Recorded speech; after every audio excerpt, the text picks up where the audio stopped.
Chapter 6. The Freedom of Womanhood. How the black woman from her low estate not only united two great human races but helped lift herself and all women to economic independence and self-expression. The emancipation of woman is, of course, but one phase of the growth of democracy. It deserves perhaps separate treatment because it is an interesting example of the way in which the Negro has helped American democracy. In the United States in 1920 there were 5,253,695 women of Negro descent. Over 1,200,000 of these were children, another 1,200,000 were girls and young women under 20, and 2.5 million were adults. As a mass these women have but the beginnings of education. 12% of those from 16 to 20 years of age were unable to write, and 28% of those 21 years of age and over. These women are passing through, not only a moral, but an economic revolution. Their grandmothers married at 12 and 15, but in 1910 27% of these women who had passed 15 were still single. Yet these black women toil and toil hard. There were in 1910 2.5 million Negro homes in the United States. Out of these homes walk daily to work 2 million women and girls over 10 years of age, one half of the colored female population as against a fifth in the case of white women. These, then, are a group of workers, fighting for their daily bread like men. Independent and approaching economic freedom. They furnished 1 million farm laborers, 80,000 farmers, 22,000 teachers, 600,000 servants and washerwomen, and 50,000 inches trades and merchandising. In 1920, 38.9% of colored women were at work as contrasted with 17.2% of native white women. Of the colored women 39% were farming and 50% in service. The family group, however, which is the ideal of the culture into which these folk have been born, is not based on the idea of an economically independent working mother. Rather its ideal harks back to the sheltered harem with the mother emerging at first as nurse and homemaker, while the man remains the sole breadwinner. Thus the Negro woman more than the woman of any other group in America is the protagonist in the fight for an economically independent womanhood in modern countries. Her fight has not been willing or for the most part conscious, but it has, nevertheless, been curiously effective in its influence on the working world. This matter of economic independence is, of course, the central fact in the struggle of women for equality. In the earlier days the slave woman was found to be economically as efficient as the man. Moreover, because of her production of children she became in many ways more valuable. But because she was a field hand the slave family differed from the free family. The children were brought up very largely in common on the plantation, there was comparatively small parental control or real family life, and the chief function of the woman was working and not making a home. We can see here prefigured a type of social development toward which the world is working again for similar and larger reasons. In our modern industrial organization the work of women is being found as valuable as that of men. They are consequently being taken from the home and put into industry, and the rapidity by which this process is going on is only kept back by the problem of the child. And more the community is taking charge of the education of children for this reason. In America the work of Negro women has not only prefigured this development but it has had a direct influence upon it. The Negro woman as laborer, as seamstress, as servant and cook, has come into competition with the white male laborer and with the white woman worker. The fact that she could and did replace the white man as laborer, artisan and servant, showed the possibility of the white woman doing the same thing, and led to it. Moreover, the usual sentimental arguments against women at work were not brought forward in the case of Negro womanhood. Nothing illustrates this so well as the speech of Sojourner Truth before the Second National Woman Suffrage Convention, in 1852. Sojourner Truth came from the lowest of the low, a slave whose children had been sold away from her, a hard, ignorant worker without even a name, who came to this meeting of white women and crouched in a corner against the wall. "Don't let her speak," was repeatedly said to the presiding officer.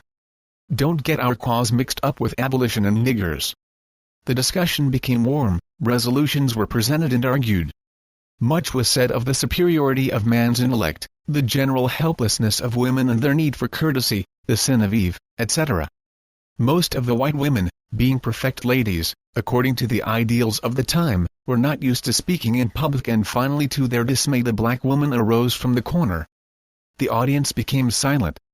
Sojourner Truth was an Amazon nearly 6 feet high, black, erect and with piercing eyes, and her speech in reply was to the point. Dat man over dar say dat women needs to be helped into carriages, and lifted over ditches, and to have the best places every har. Nobody ever helped me into carriages, or over mud puddles, or gives me any best place. And raising herself to her full height and her voice to a pitch like rolling thunder, she asked, "And ain't I a woman? Look at me. Look at my arm." And she bared her right arm to the shoulder, showing her tremendous muscular power. "I have plowed, and planted, and gathered into barns, and no man could head me, and ain't I a woman? I could work as much and eat as much as a man when I could get it, and bear de lash as well, and ain't I a woman? I have borne 13 children and seen MOs all sold off into slavery, and when I cried out with a mother's grief, none but Jesus heard, and ain't I a woman?" Den dey talks about dis ting in de head, what dis dey call it? Intellect, whispered someone near. That's it, honey. What's that got to do with women's rights or niggers' rights? If my cup won't hold but a pint and yourn holds a quart, wouldn't ye be mean not to let me have my little half measure full? She ended by asserting that if the first woman God ever made was strong enough to turn the world upside down, all alone, dis together, and she glanced her eye over us, ought to be able to turn it back and get it right side up again, and now dey is asking to do it, the men better let 'em." Amid roars of applause, she turned to her corner, leaving more than one of us with streaming eyes and hearts beating with gratitude.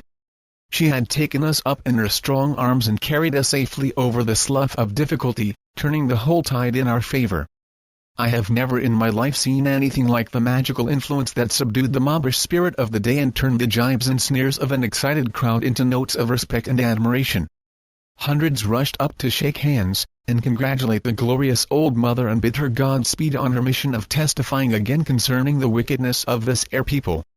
Again and in more concrete ways the Negro woman has influenced America, and that is by her personal contact with the family, its men, women and children.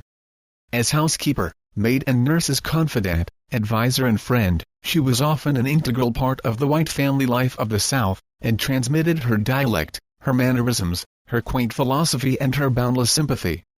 Beyond this she became the concubine. It is a subject scarcely to be mentioned today with our conventional morals and with the bitter racial memories swirling about this institution of slavery. Yet the fact remains stark, ugly, painful, beautiful. Let us regard it dispassionately, remembering that the concubine is as old as the world and that birth is a biological fact. It is usual to speak of the Negro as being the great example of the unassimilated group in American life. This, of course, is flatly untrue. Probably of the strains of blood longest present in America since the discovery by Columbus, the Negro has been less liable to absorption than other groups. But this does not mean that he has not been absorbed and that his blood has not been spread throughout the length and breadth of the land. We Southern ladies are complimented with the names of wives. But we are only the mistresses of Seraglius, said a sister of President Madison. And a Connecticut minister who lived 14 years in Carolina said, as it relates to amalgamation, "I can say that I have been in respectable families so-called, where I could distinguish the family resemblance in the slaves who waited upon the table. I once hired a slave who belonged to his own uncle. It is so common for the female slaves to have white children, that little is ever said about it. Very few inquiries are made as to who the father is. One has only to remember the early histories of cities like Charleston and New Orleans to see what the Negro concubine meant and how she transfigured America." Paul Elliott said in his Reflections of Louisiana in 1803, the population of that city counting the people of all colors is only 12,000 souls. Mulattoes and Negroes are openly protected by the government. He who strikes one of those persons, even though he had run away from him, would be severely punished. Also 20 whites could be counted in the prisons of New Orleans against one man of color.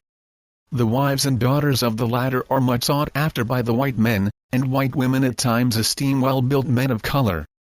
The same writer tells us that few white men marry, preferring to live with their slaves or with women of color. A generation later the situation was much the same in spite of reaction. In 1818, a traveler says of New Orleans, here may be seen in the same crowds, quadroons, mulattoes, sambos, mestizos, Indians and Negroes. And there are other commixtures which are not yet classified. The minor distinctions of complexion and race so fiercely adhered to by the Creoles of the old regime were at their height at this time.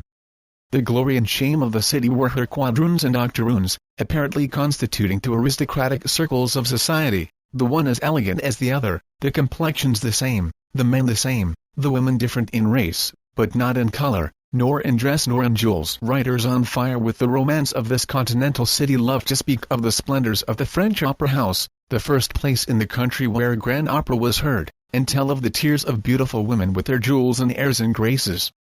Above the orchestra circle were 4 tiers.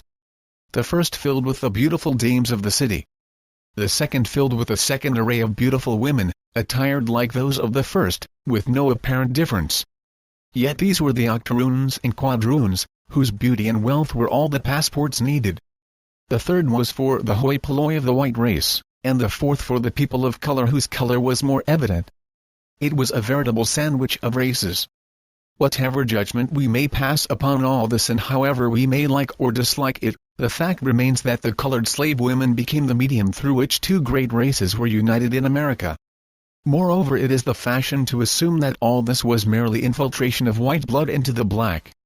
But we must remember it was just as surely infiltration of black blood into white America, and not even an extraordinary drawing of the color line against all visible Negro blood has ever been able to trace its true limits.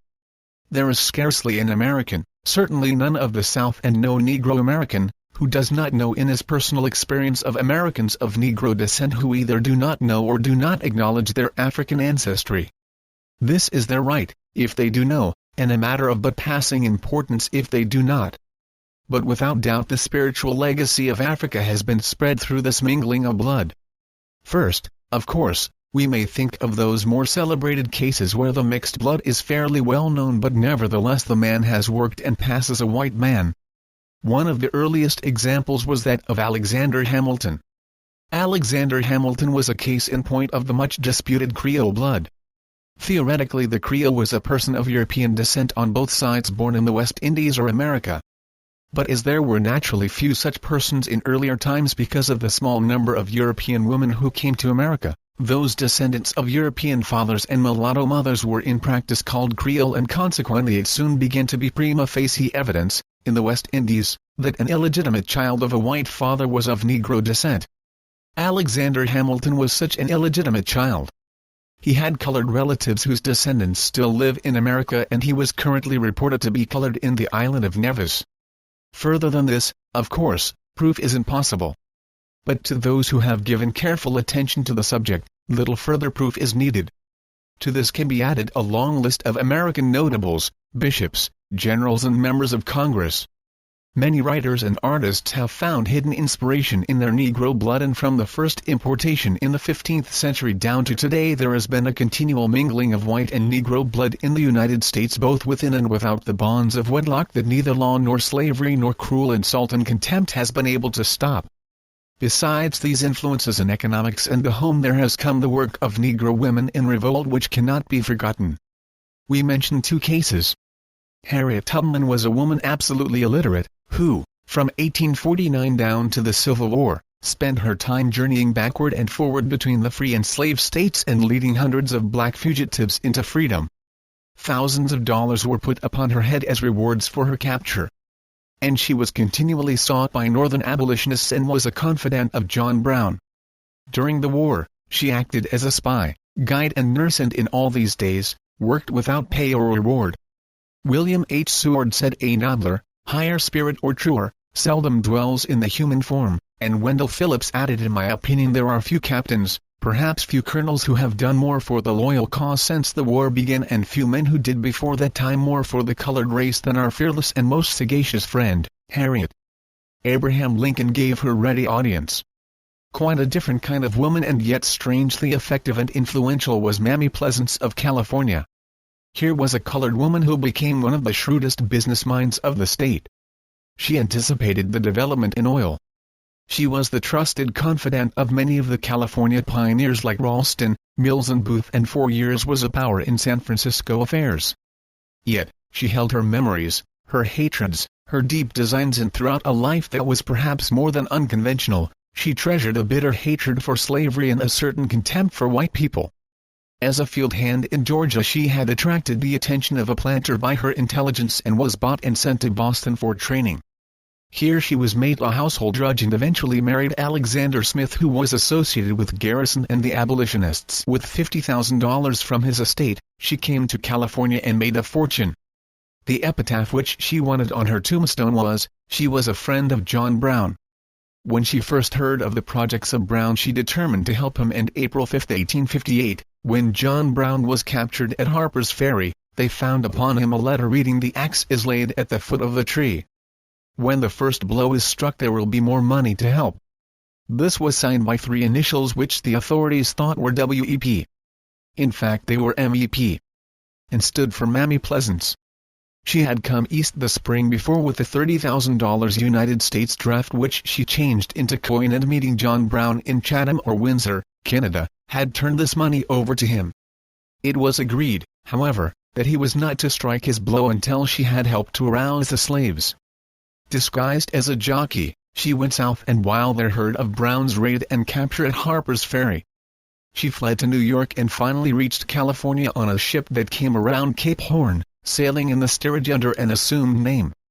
Mammy Pleasance always wore a poke bonnet and a plaid shawl, and she was very black with thin lips, and she handled more money during pioneers' days in California than any other colored person. Here then, we have the types of colored women who rose out of the black mass of slaves not only to guide their own folk but to influence the nation. We have noted then the Negro woman in America as a worker tending to emancipate all women workers. As a mother nursing the white race and uniting the black and white race. As a conspirator urging forward emancipation in various sorts of ways. And we have finally only to remember that today the women of America who are doing humble but on the whole the most effective work in the social uplift of the lowly, not so much by money as by personal contact, are the colored women.